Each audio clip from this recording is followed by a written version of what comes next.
Hi guys, welcome to another edition of Real Hazardous. Today we're going to talk about towing a boat, which is what I'm doing right now.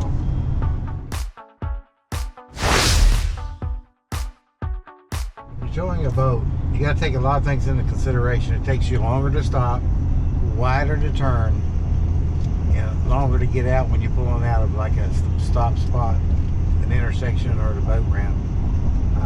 So you want to make sure you give yourself plenty of room when you see the cars coming. Otherwise, they may call you bad names and other stuff too. But so I'm running, the speed limit here is 50 miles an hour, which is what I'm running. What I'm going to do is I'm going to give myself plenty of time for that vehicle up ahead of me, and I'll still watch the guys behind me. Make sure you secure everything in your boat down. I'm keeping good, I don't know, probably 10 or so truck and trailer lengths. So it's probably 100, 150 yards, hard to say exactly. And even being a little more careful because it's actually been raining a little bit. So that's the big thing to keep in mind. Trucks nowadays are getting so much more powerful. We used to tow with the 7.3. We've now got the Ford 670 diesel. We've been doing some tow tests with the Chevrolet, their 2500 diesel, different vehicles, and all the trucks generally get a lot more power. But that being said, more power doesn't give you better braking. So just because you can go 80, you can go right up behind cars, jumping in and out of the fast lane, whatever the case, remember you're still limited by your braking ability. And most trailer brakes aren't great if they're there at all. So now, up ahead of me, I see a boat hit, or a vehicle hitting his brakes, which somebody's probably pulling in or out of. So I'm gonna go in that way. The guy behind me has plenty of time to brake as well. I don't want nobody to run in the back of my boat. Oh, he's slamming the brakes on. Now, sometimes people cut in front of you.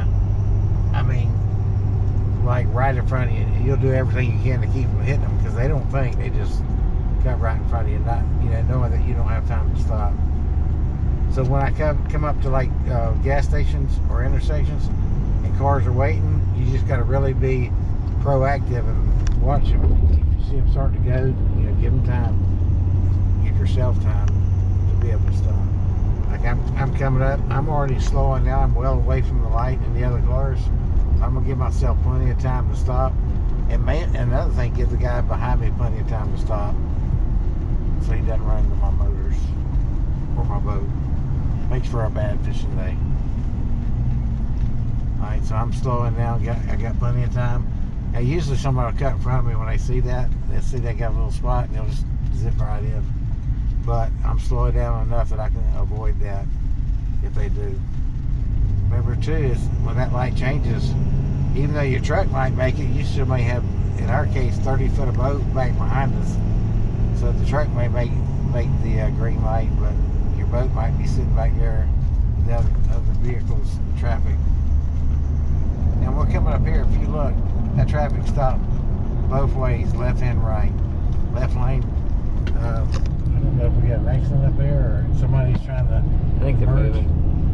What we're going to do is we're going to get in the fast lane, because I know merging on that 95, they'll come to a complete stop trying to get up on the interstate. Somebody might be broke down up here, I don't know. Looks like maybe a vehicle broke. As you can see, people cut right in front of you.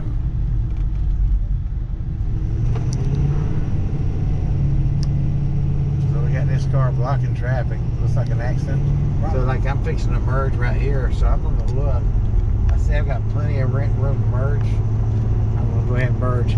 Another thing to do when you're driving down the road, try to stay in that right-hand lane, because most of the time you're going to be the slower moving vehicle.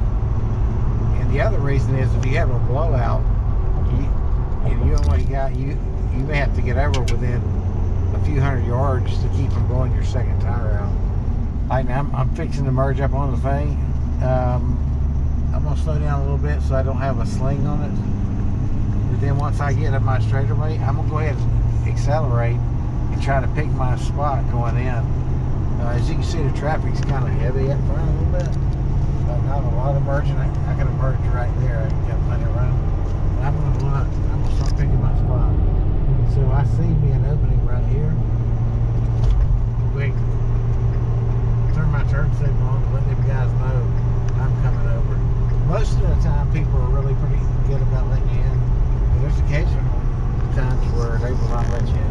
try to be courteous to and stay out of that fast lane. Let people pass you. And, you know, that way when you need to get in, hopefully those same people will remember you and give you that space to get in. I am getting off, actually getting on to taking an exit ramp. So right here, I've let off the gas and I'm just taking it slow. The suggested speed was 45, which is good in that case. I know normally in a regular car you can go faster, but those are pretty helpful when towing a boat. And when in doubt, go slower. See, I got a semi in front of me.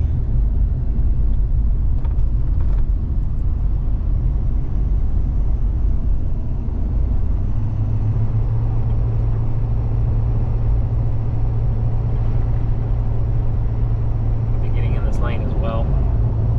And now I'm watching the car in front of me. Semi, I should say.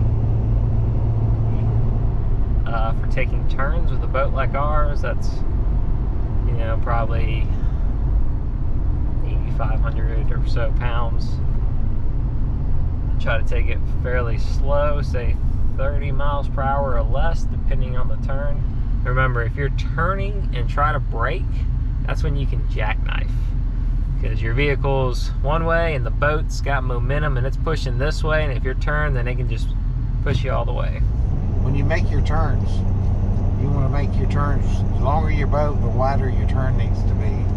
So when you get to an intersection, you may, if it's a tight intersection, you may actually have to go over 2 lanes and make that slow right turn. And then I get back into the slow lane as quick as I can. But if you start hitting curbs or telephone poles, if you cut it too quick, and that can tear your tire up or your boat up.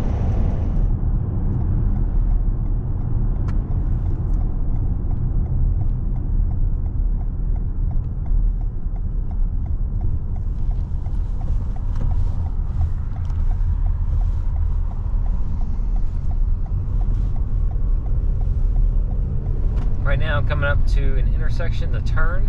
Sometimes you have to kind of straddle 2 lanes so that you can make the turn. You can't just get straight into one lane and turn. In this case, the other road's a 2-lane road, so I know I can take a wide turn.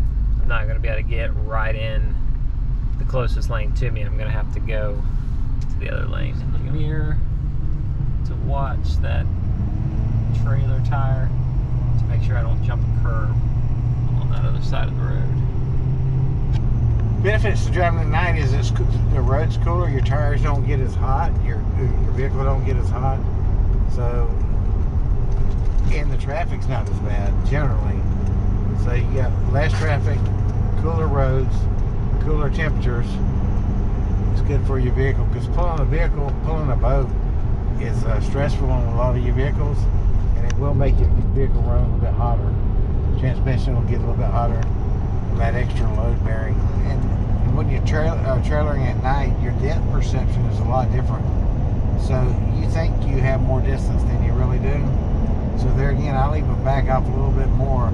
I used to have a thing saying if you drive at night to go slower for big trucks, and I do agree with that, or at least stay in that right-hand lane because it's hard to see. If you're new, a good tip is really plan out your drives. Try to plan for times that aren't very busy. For example, get to the boat ramp early, even if it's earlier than you need to be there. At least you beat the crowds. If you're nervous about backing your boat in, you know, don't go on a Saturday afternoon for the first time. If you're going to go on a Saturday, go real early, and it'll definitely make things easier. If you're planning a long trip, again, driving at, you know, later at night or super early in the morning will make things easier because there's just less cars on the road. We hope you enjoyed the video and learned a few things about how to tow your boat. If you have any questions, just comment below. Also, be sure to check your local state, city regulations about towing boats. Towing in general, different areas have different regulations and they could be changing. So make sure you check them before you really get into towing boats. Check all your equipment And hopefully you'll have a good boating experience, being able to tow your boat with less stress.